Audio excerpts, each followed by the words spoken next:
Thanks, Sivia, and hi, everybody. We appreciate you spending some time with us today. You may have noticed over the last year, 2019, that something changed when it comes to cloud misconfiguration exploits. We've all become accustomed to seeing data breaches in the news that involve some kind of negligent mismanagement of Amazon S3 or maybe a security group rule. And no doubt everybody here has taken steps to prevent these kinds of misconfigurations in your cloud environment. But what we're seeing now is different. That these are far more sophisticated attacks that leverage a series of misconfigurations to gain access to environments, discover resources, move laterally, and ultimately extract data, all without detection. Oftentimes, these breaches aren't even discovered until months or even years later, perhaps when the hacker brags on social media or some other thing. They were not known. Uh, these attackers are successfully breaching organizations that many consider to be really good at cloud security, and usually they are. But they're taking advantage of misconfigurations that common compliance frameworks that we all rely on, such as CIS Foundation's benchmark and others, that they don't flag as violations in the first place. And security teams aren't recognizing these as vulnerabilities. They're extremely common in most enterprise cloud environments. Many of us on this call probably would identify a number of these in your own cloud environment. And there's a reason why these are so common, and we're going to get into what we can do to identify those and eliminate them. So here to help us understand these kinds of misconfigurations and demonstrate live how malicious actors exploit them is my co-founder and CTO of Fugue, Josh Stella. I will be back in a little while to facilitate your questions, so please do get yours in early and often. These sessions are a lot more fun when we get a lot of questions from the audience. So with that, I'm going to hand it off to Josh. Take it away. All right. Thank you, Drew. Thank you, Sivia. Can you folks hear me okay? Drew, Sivia? Yep, you sound great. Okay, excellent. Just wanted to check before we get going. Hi, everyone. Thanks for taking time with Fugue today. We're going to do, obviously, a live simulation of cloud misconfiguration attacks, and it'll be fun. But before we jump into the terminal, we're going to go through some slides. And just to kind of set some expectations,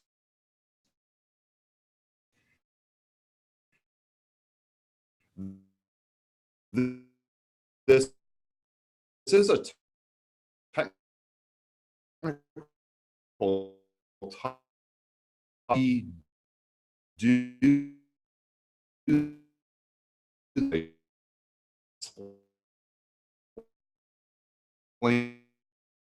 even spinning and don't feel like you the cloud risks are exploits in action, and we're also going to give you some actionable steps to secure your cloud environment, and then finally Q&A. Okay, so what is cloud misconfiguration? It is the main security risk on cloud infrastructure. According to Gartner, nearly all successful attacks on cloud services are the result of customer misconfiguration, mismanagement, and mistakes. That sounds kind of pejorative. One, I think it's accurate, but two, I think it's really easy to say that, but it's quite difficult to avoid making any errors in cloud configuration because it's such a big, complex environment. Usually, if you're running at scale, there are so many services, they interact in ways that are sometimes counterintuitive or not expected. So we're gonna get into that, but misconfiguring your cloud services is the biggest attack surface and the greatest risk surface, really, in operating in the cloud.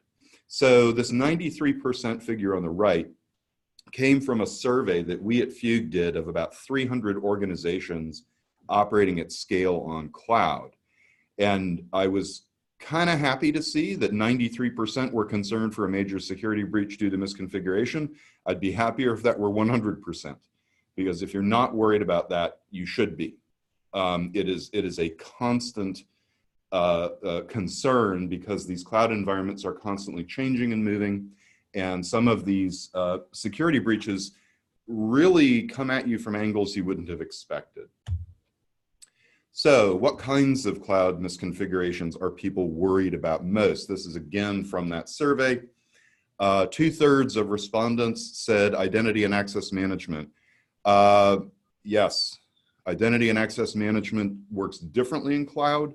It is more complex and more powerful in cloud than in most data center environments, where in the cloud, your actual computational resources themselves use identity as almost a network to connect to other things. So it's a big topic. It's also an extremely complex topic.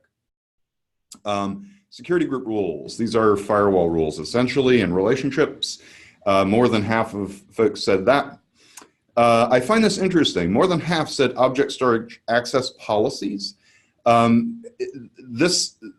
This makes me know that our respondents really do a lot on the cloud, because I think the kind of broader world would think, oh, it's always an S3 breach of some sort. I'm going to show you an S3 breach today, but not do so much to the S3 configuration due to the other things, IAM and security group rules, falling down on their job.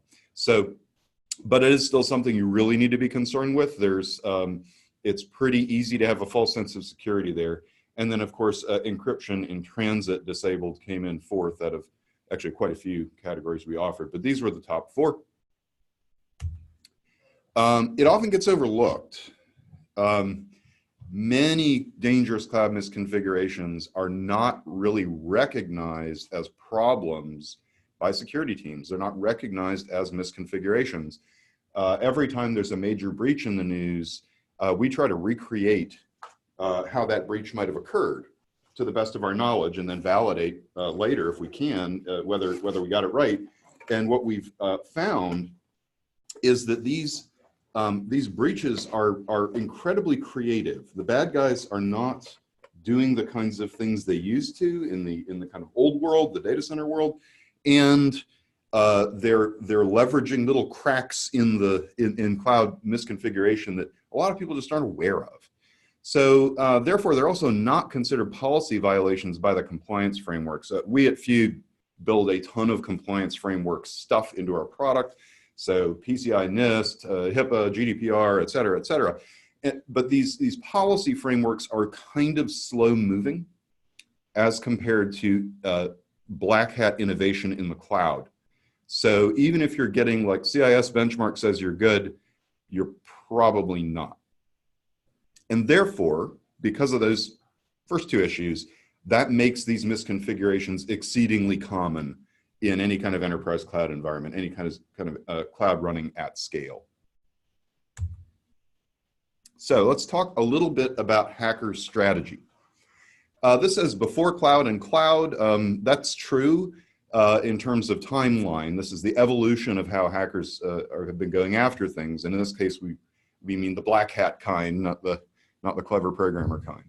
So I'll just say, in the past, kind of the stereotypical way we think about a data breach or an exploitation of a company's infrastructure is we imagine that the bad guy's sitting there saying, I'm going to go after Acme Corp, and I'm going to prod, their security and find a way in.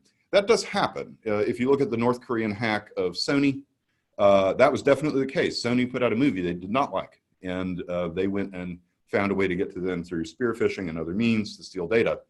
But that's actually less common than another strategy now. So the old days, a target was identified and then search for vulnerabilities, or maybe do some social engineering to get somebody's password, whatever. These days, what we're seeing over and again is that the black hats are automatically finding anything on the internet with a misconfiguration that they know how to exploit. So a friend of mine does a lot of research in this area, and he told me, I don't think this is a published figure, but he told me in his best estimate, in his best knowledge from the research he does, that if an IP address appears online, or a DNS record with something behind it appears on the internet, within about 7 minutes, someone with bad intent has checked it out to see if it's misconfigured. So when you think about when you're building stuff, That's how long you've got. And if you also think about if you go in and misconfigure something, that's how long you've got before the bad guy picks up on it. So then what do? They use these automations, they use these computer programs that are looking for these misconfigurations to hand them back a kind of menu of who you might want to go break into. So in last year's Capital One breach, we know that was the case, right? That's in the documentation from the Department of Justice. So the important takeaway here is it doesn't matter who you are not safe from prying eyes because this is all being automated. And that means that the security strategy has to evolve too.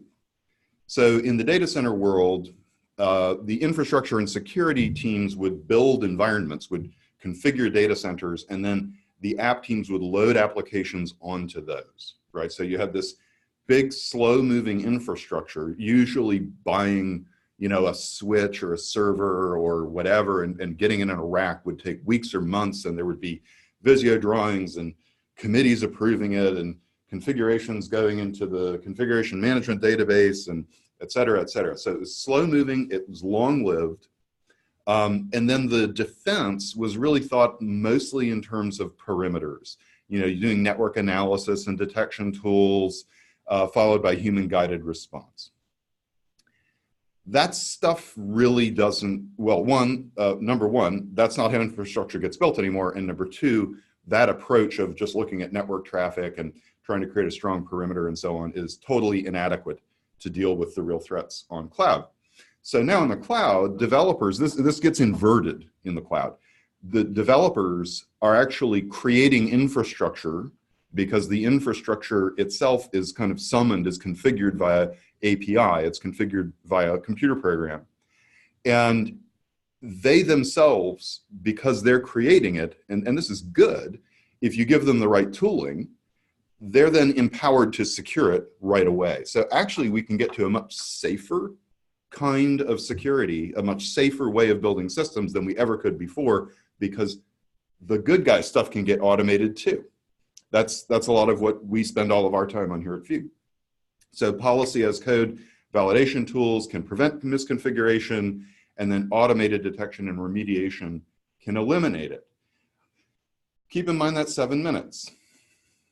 The idea of having something scanning every 12 hours and then sending a ticket into ServiceNow or something for a human, you know, to go take a look, that's way, way, way too slow. This stuff has to be really fully automated at the infrastructure level by you and your DevOps team combined with security. So now, put another way, cloud security is actually a software engineering problem much more than a security analysis problem.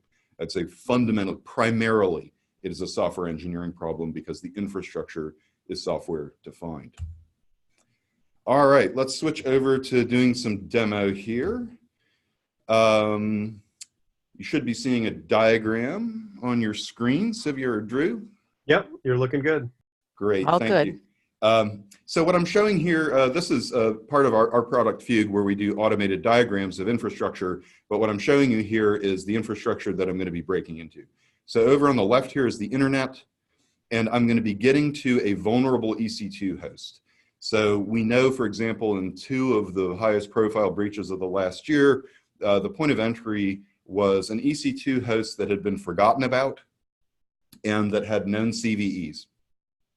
Right, so if you're not familiar, a CVE is a vulnerability that's known, bad guys know about it, and if they find a server sitting out there that you've forgotten about that hasn't been patched and it has CVEs, they're going to get into that, and they're going to use that as a toehold to try to get usually one of 2 things.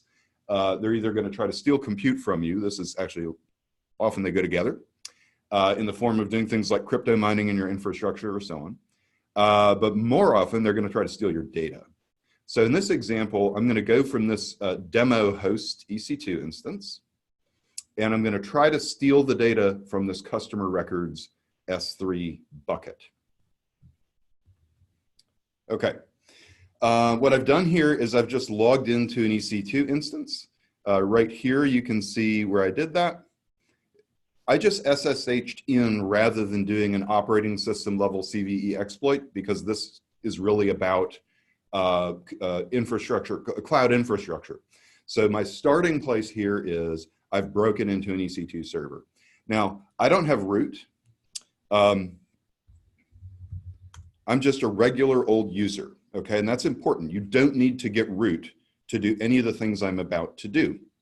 The first thing I'm gonna do, if I'm a bad guy, is figure out what's around me, right? I just showed you this diagram, but the bad guy doesn't have this diagram.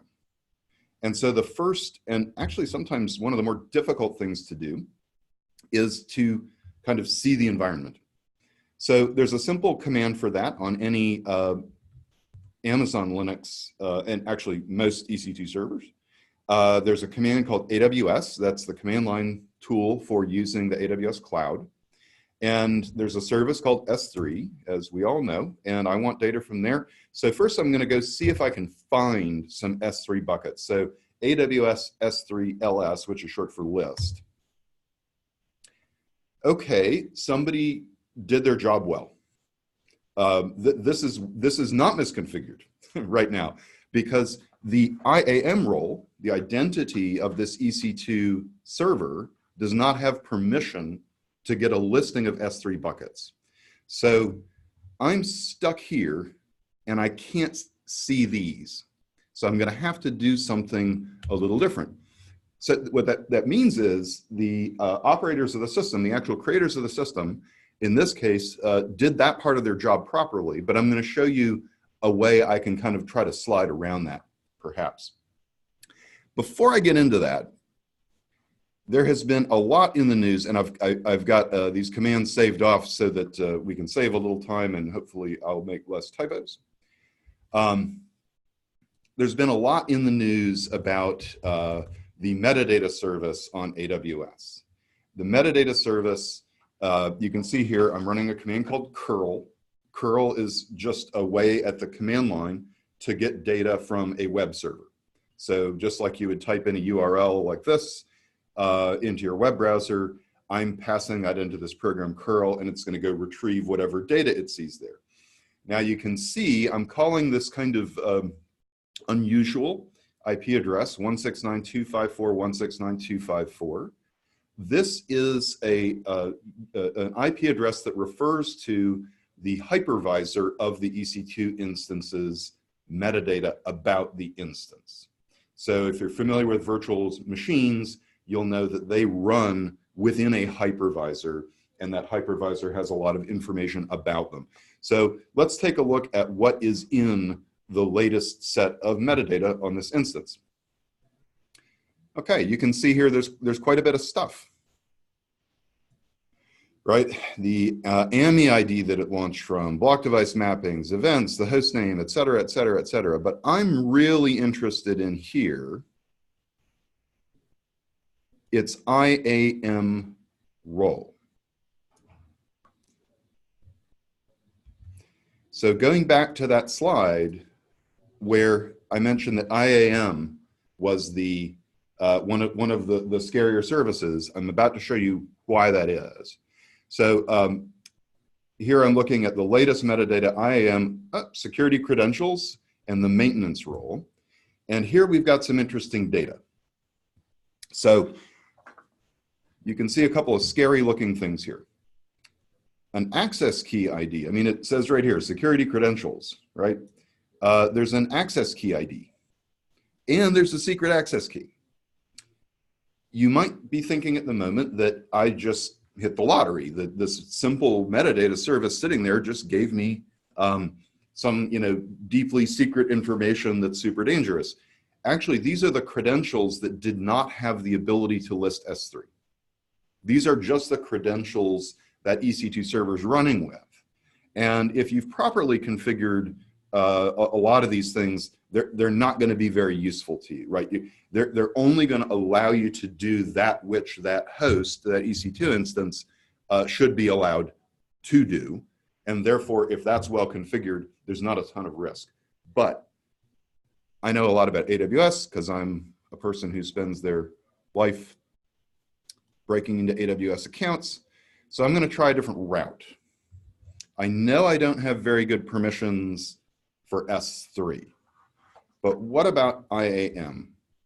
So here I'm running that same AWS command. The ones I just showed you were curl commands. We're back to AWS. And now instead of saying S3LS, I'm saying AWS IAM. I'm pointing at the Identity and Access Management Service and asking for a list of policies. And then I'm doing a grep, which is a search, for anything that says S3. So let's see what we can find.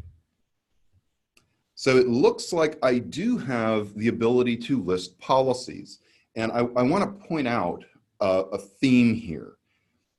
You really should consider any kind of list and describe calls, permissions for those, to be quite dangerous. Because they're the mechanism by which bad guys can actually do discovery, right? And if I couldn't do discovery, if I don't have this nice diagram to see this, I'm not going to be aware of where I can go. So I'm kind of poking around in the dark. But if you've left on the ability to do listing and describing and so on, I can kind of figure out what your environment's like. And here there is a policy called S3 read write.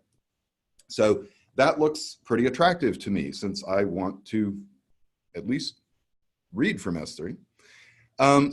So we now know that I do not have an IAM role on this EC2 instance that allows me to access S3, but there is an IAM role out there that looks like it would give me that access.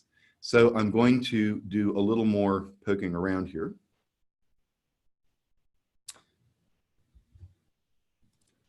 Now we're going to get into some long commands, but I'm going to describe them one thing at a time.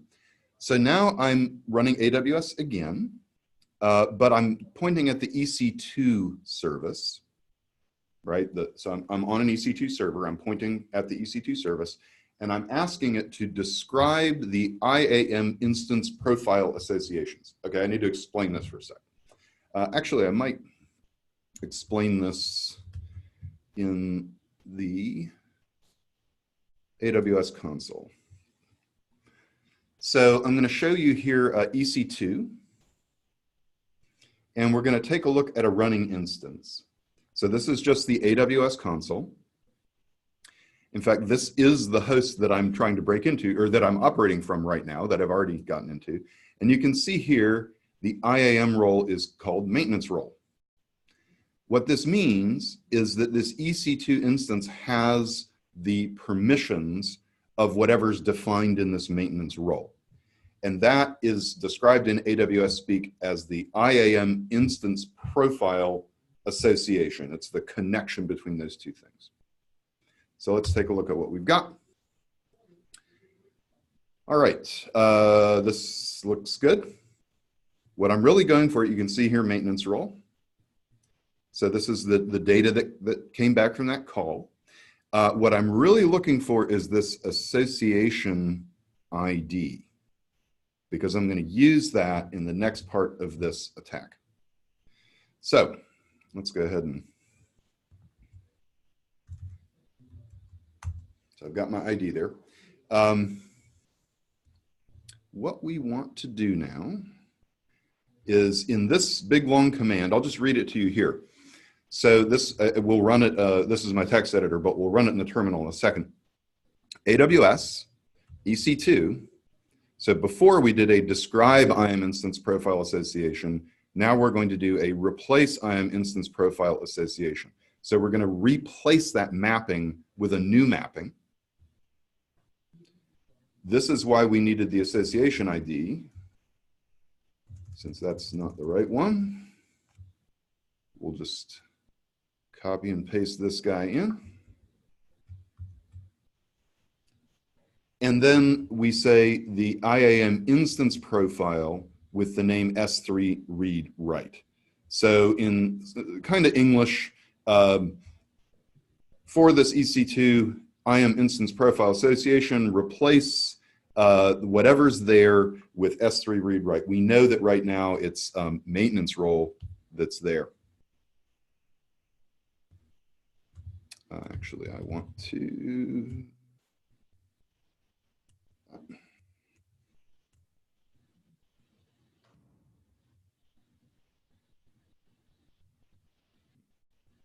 I'll do it this way and fix it later.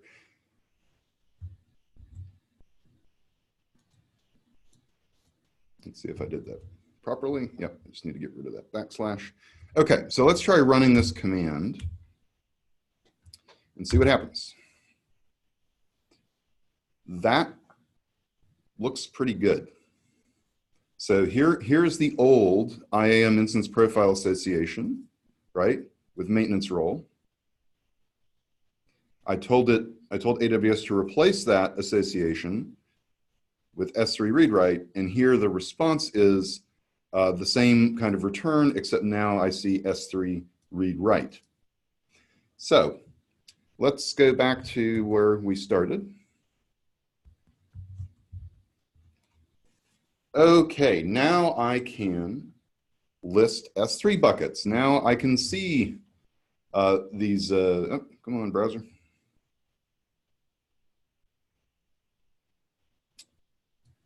Now I can see these things. Okay, so what I'm going to do now is this important records looks kind of cool. So does science fiction double feature, but I think I'll go for important records. So let's do a listing on that.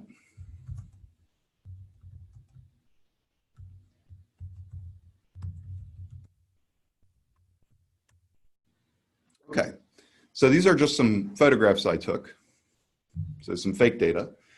But what I just did was discover all the data objects in S3, in that S3 bucket. So first I discovered the buckets, and then I discovered the objects. I think it's a important thing. I'm going to beat this drum of list access privileges are dangerous. You'll read about breaches where hundreds of thousands or millions of objects are stolen out of S3, even thousands and thousands of buckets. Without the ability to do lists, that is just almost impossible for the bad guy to figure out that landscape, right? These are pretty predictable file names. You know, they're just kind of standard DSC, you know, photograph file names. But a lot of times, you know, you'll have a naming convention that isn't as obvious. And then imagine being a bad guy trying to figure out the name of all those things. All right, so now I'm going to steal all this data using a command called sync. And I'm going to do a sync from important records to all your base. Now, what's all your base? All your base is my S3 bucket as the bad guy, where I'm trying to exfiltrate all your data to, okay? And actually in the DOJ case, in the DOJ filings from the Capital One breach, this actual command is called out as one that was used. So what does sync do? Sync does, sync is not part of the S3 API, okay? Sync is a utility function of the command line interface. So that means the bad guy got in and had access to the command line, AWS command line interface, and used the sync command. The sync command is going to go out, and here I'm beating the drum again. The sync command itself needs to be able to use the list command. So it's going to do a list command, and then for everything that's in important records that's not in all your base, it's going to copy it via S3 in the background. And so I just stole all the data. And by the way, none of that data went across my VPC boundary. This is happening in S3 to S3 copy.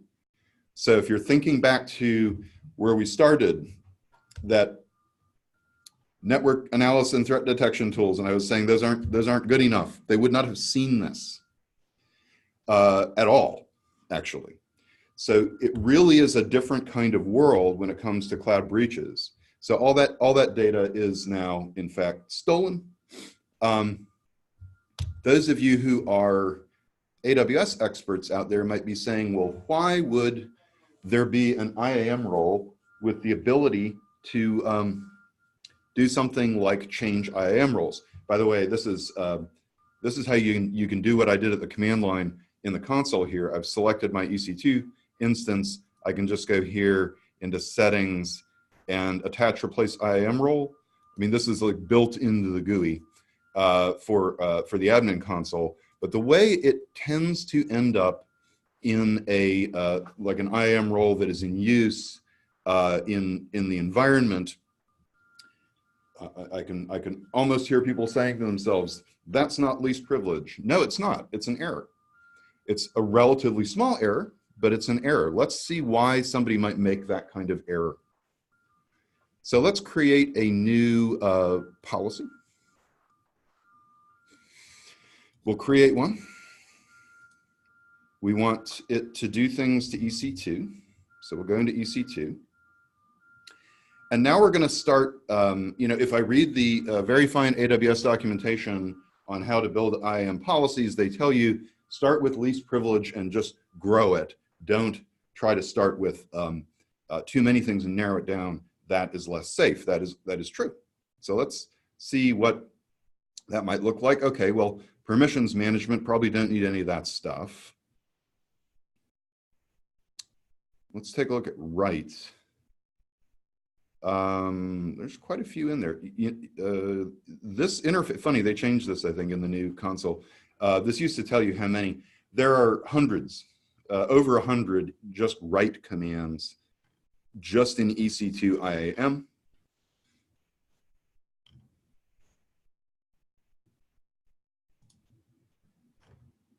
Lots of lists.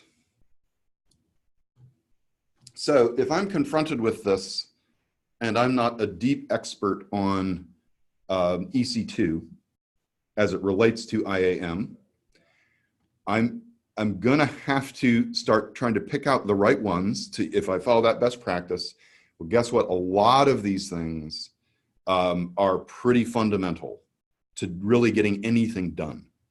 And so if you think about that, human nature, maybe an on-call engineer made an IAM policy at 1 o'clock in the morning. And you're confronted with over 350 EC2 actions that have interesting relationships, and by the way, also have interesting relationships to actions and other services like IAM and S3. This is really usually how people end up with too much permissiveness in IAM. It's just a big topic, and it is quite complex. So I now went to this EC2 instance. I stole the data out of this S3 bucket and sent it over to my S3 bucket. And with that, we're going to have a few more slides and some Q&A. So the misconfiguration attack in review. One, it was a firewall misconfiguration. I should not have been able to get to that EC2 instance. Oh, and by the way, that really is defined, oh, went the wrong way. That really is defined via the security groups. You can see here in Fugue, we've lit up the security group that this host is in red because it's actually too permissive.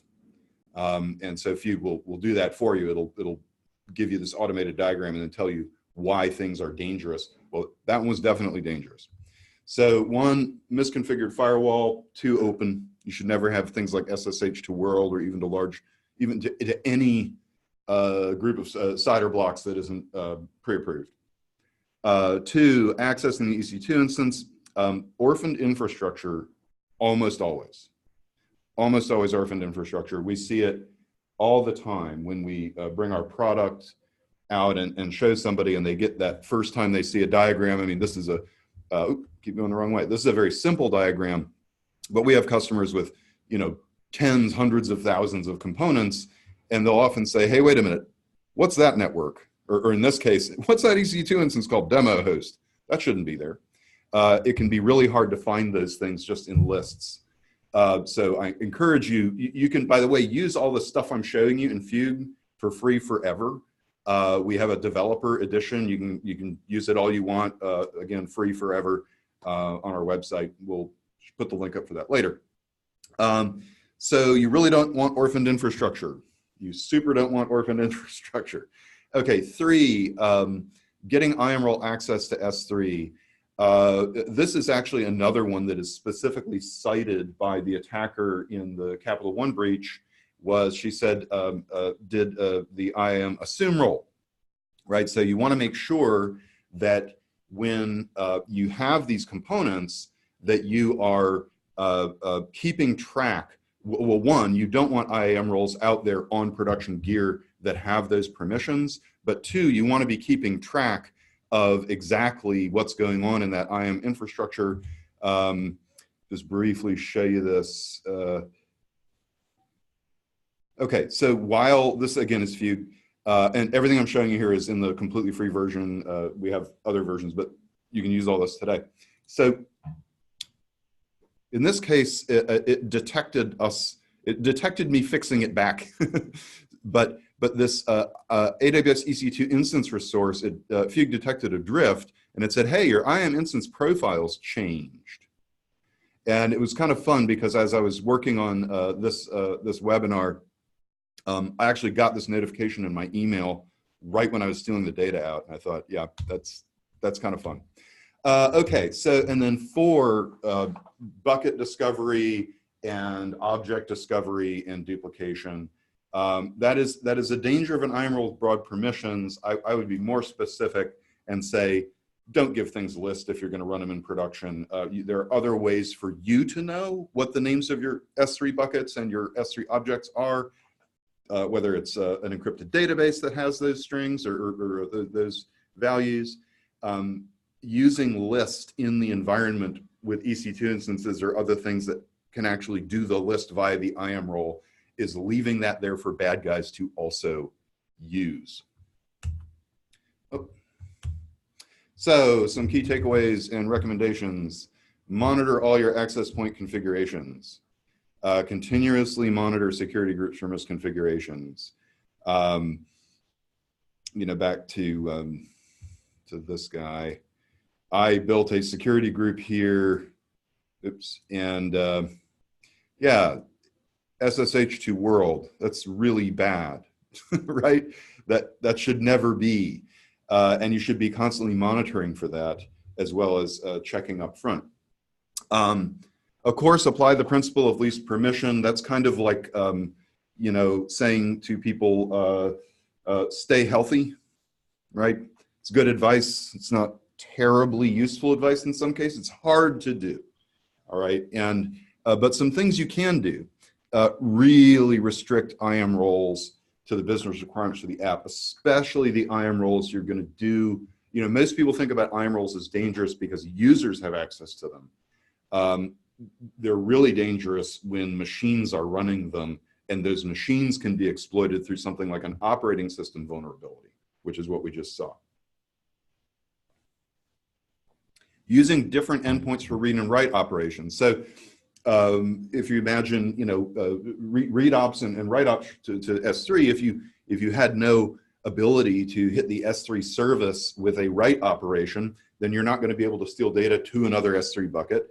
So separating those things can provide you some additional security. And then I've beaten this drum plenty, I think, but eliminate S3 bucket listing in production environments. And don't allow EC2 instances to have IAM roles that allow attaching or replacing role policies. By the way, attaching and replacing role policies is not part of the IAM permissions. It's part of the EC2 IAM actions. But I want to move this from number 4 to number 1. Clean up your unused cloud resources almost every time there's a breach.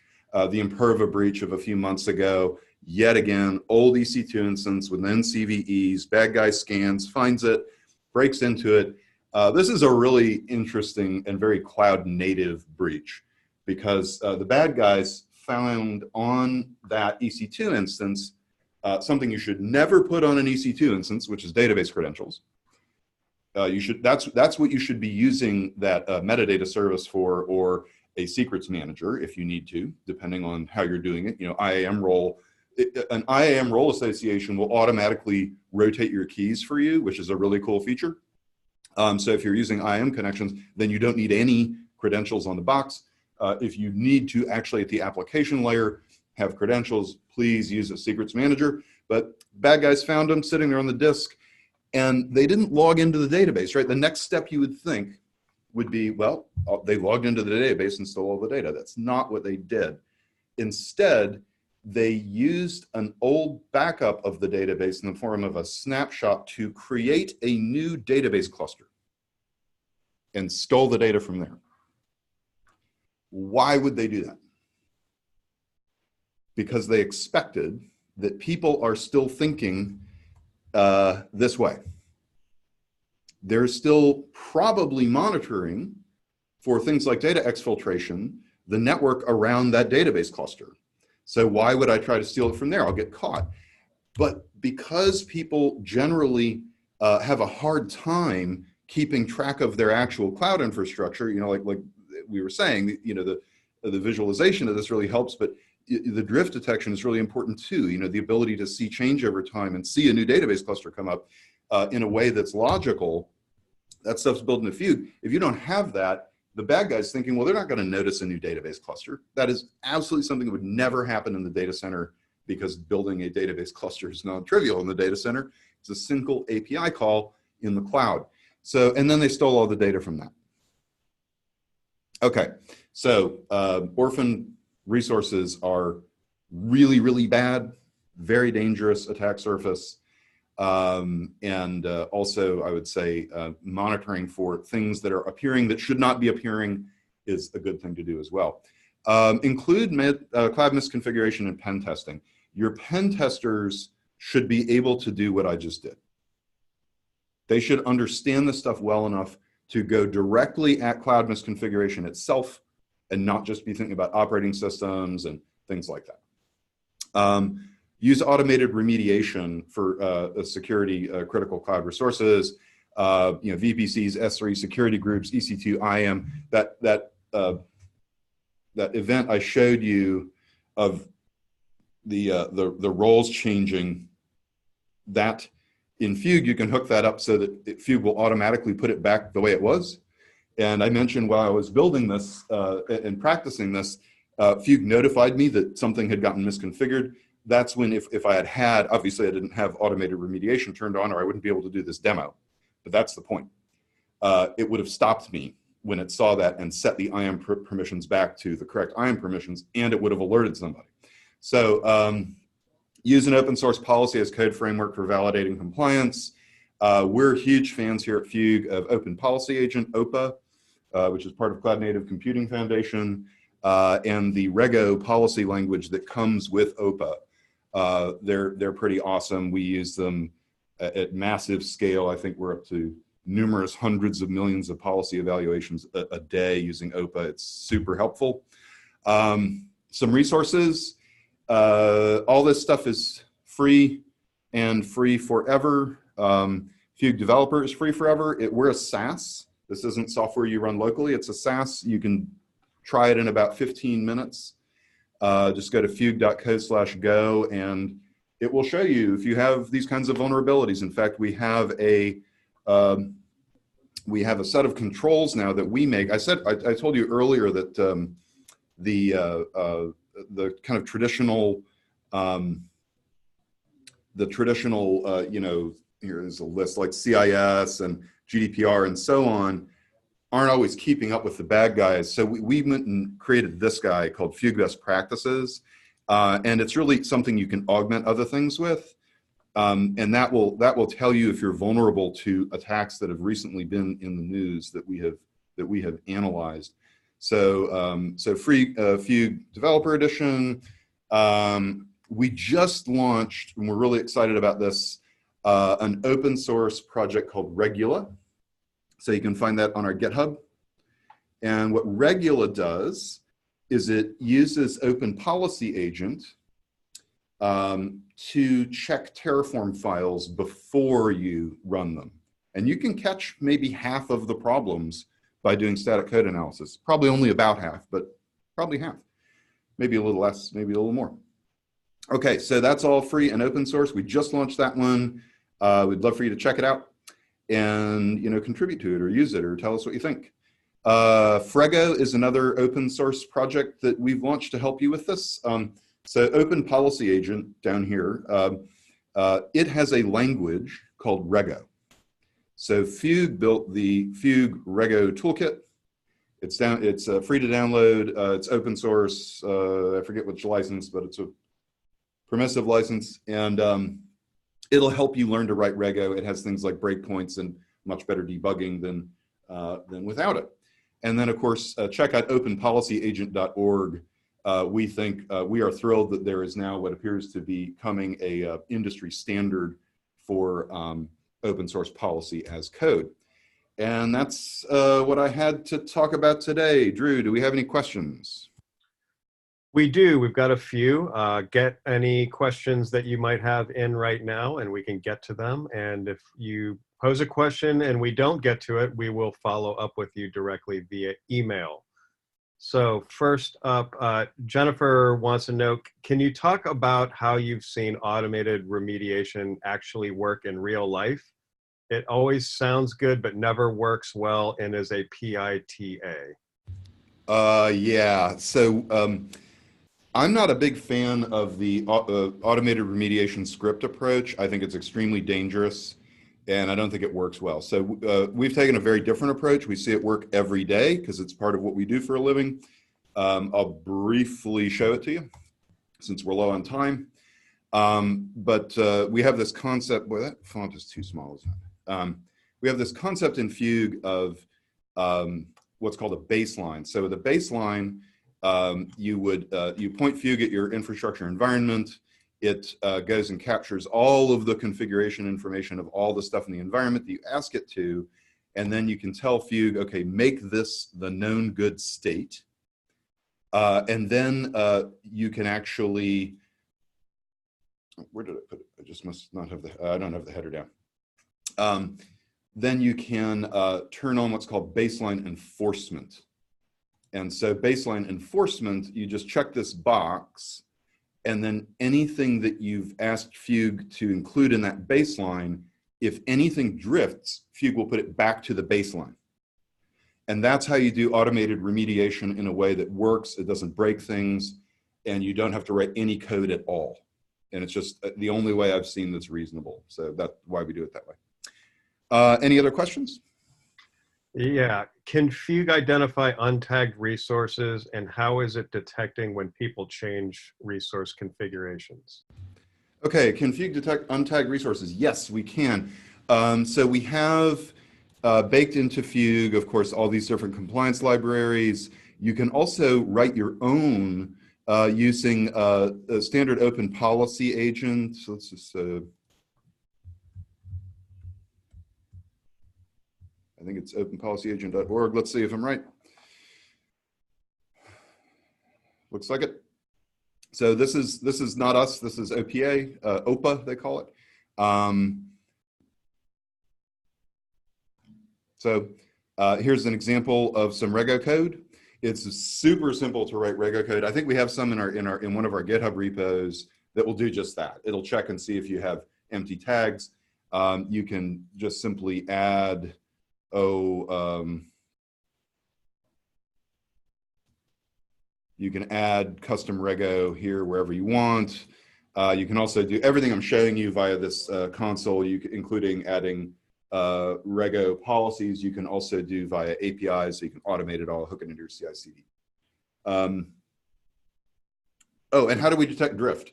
The way we detect change, so what we're doing when we examine an environment, unlike a kind of old school security monitoring tool for cloud, we're not just looking for things that look like bad configurations. We're actually capturing everything about every single resource. So if I go in here and then we keep that as a model, and because of that, we can tell when things change from that model. Oh, this environment isn't baseline because compliance. Let's look at this guy. So here, I'll just find a drift event. Let's do a modified. So here's a security group that got modified. So the way we can tell is we have collected all of the attributes of that security group. You can see just everything that's available about it.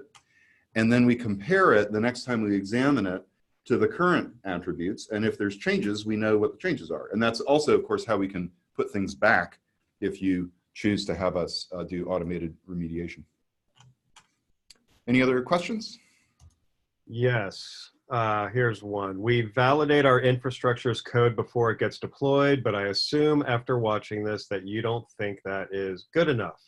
Can you talk about whether you think this is a useful approach and what its shortcomings are? Yeah, we definitely think it's useful, but no, it's not good enough. It's incomplete.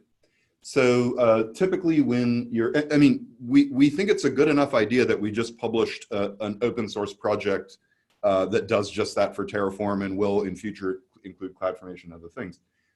So we think it's a really good idea. However, I'll give you an example of something that often is not caught in static code analysis. When you create, for example, a VPC network in AWS, you get for free and not optionally a default security group. And that default security group,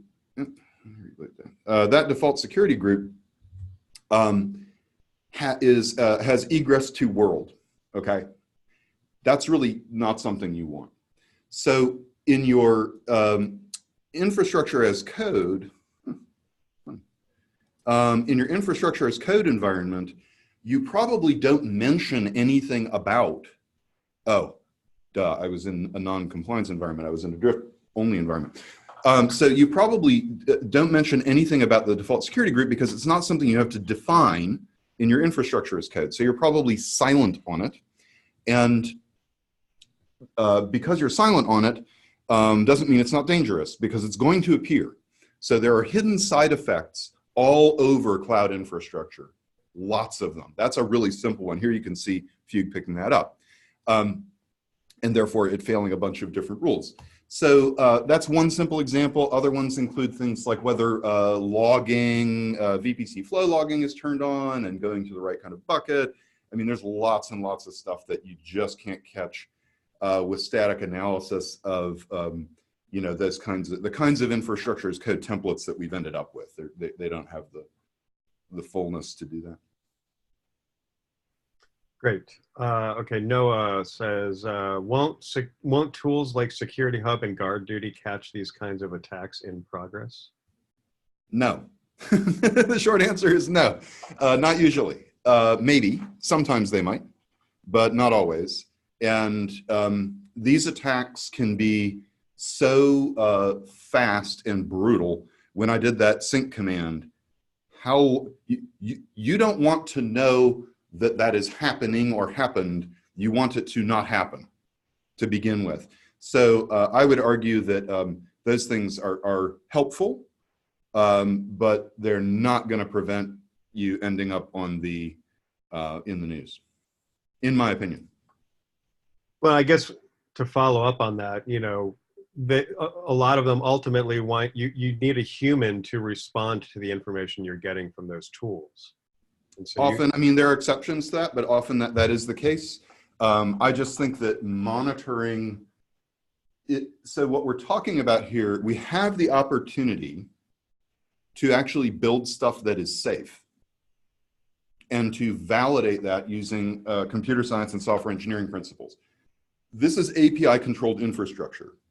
To give up on that, in other words, to give up on building things that are actually right and safe and say, well, we'll just catch it partway through somebody stealing our data because we're not going to bother, to me is like leaving a big opportunity on the table. We've never had the ability to fully understand cloud infrastructure environments via programs, via APIs before. That means we can actually get it right on cloud, whereas in the data center, you're always guessing to some degree.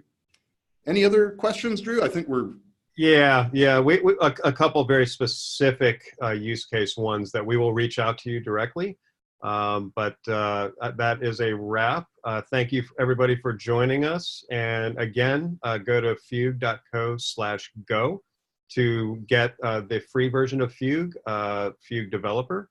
It takes about 15 minutes to go from creating your account to getting a full visualization and compliance report for your cloud environment. We'd love to hear what you think. Thanks, everybody.